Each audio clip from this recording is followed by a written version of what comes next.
کہ جو یہ 27th امینڈمنٹ جس کو میں 27ویں آئینی ترمیم نہیں کہوں گا بلکہ میں اس کو کہوں گا کہ یہ خوف عمران سے بچنے کے لیے ایک سکیم ہے، یہ خوف عوام سے بچنے کے لیے ایک سکیم ہے، یہ خوف میرٹ پر انصاف سے بچنے کے لیے ایک سکیم ہے، اور یہ ایک پرسن اسپیسیفک کی ترمیم ہے جس کی جتنی بھی مذمت کی جائے کم ہے۔ جس طرح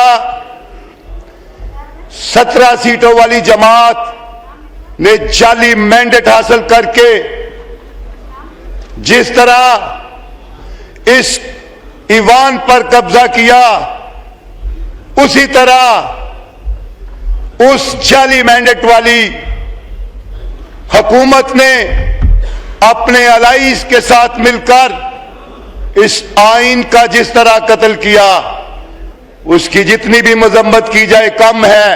یہ 59 جو امینڈمنٹس کی گئی ہے یہ صرف شخصیات کو مضبوط کرنے کے لیے کی گئی ہیں، یہ 1973 کے آئین کو مکمل طور پر ختم کرنے کے لیے کی گئی ہیں۔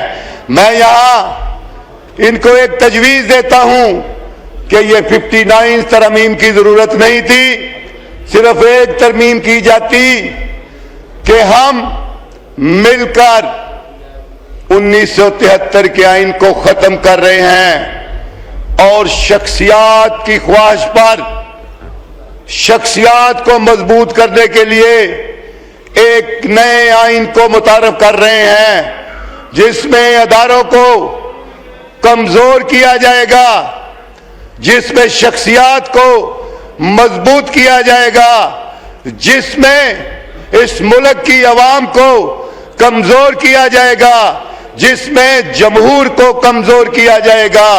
سب سے پہلے میں اس بات پہ آتا ہوں کہ یہاں صرف شخصیات کو مضبوط نہیں کیا بلکہ یہاں ترمیم اپنے چیمبرز کو، اپنے چیمبرز کی وکالت کو فروغ دینے کے لیے بھی کی گئی ہے۔ پاکستان سپریم کورٹ کو ختم کر کے ایک سپریم ڈسٹرکٹ اینڈ سیشن جج کا جو ہے مقام دینے پر میں مسلم لیگ اور پیپلز پارٹی کو مبارکباد پیش کرتا ہوں کہ کس طرح انہوں نے انصاف کا قتل کیا ہے۔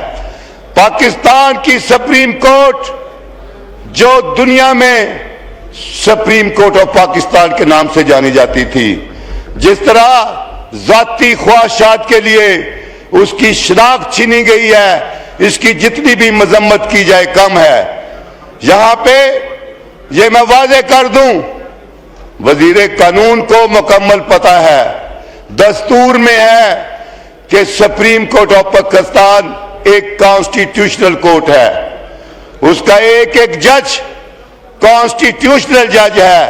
ان کی موجودگی میں FCCC بنانا صرف اس لیے کہ وہ لوگ جنہوں نے ان کے کہنے پر انصاف دینا تھا ان کو آگے لایا جائے، یہ لندن پلان کا ایک حصہ تھا۔ لندن پلان میں جو کچھ طے کیا گیا تھا اس میں سب سے پہلے پاکستان تحریک انصاف کی حکومت کے خلاف forcibly vote of no confidence لایا گیا، بہت سے ممبران کو لوٹا بنایا گیا۔ اس کے بعد کیا کیا گیا؟ قاضی فائز عیسیٰ کو لا کر اس جماعت کو ختم کرنے کی سازش کی، اس کا نشان چھینا گیا۔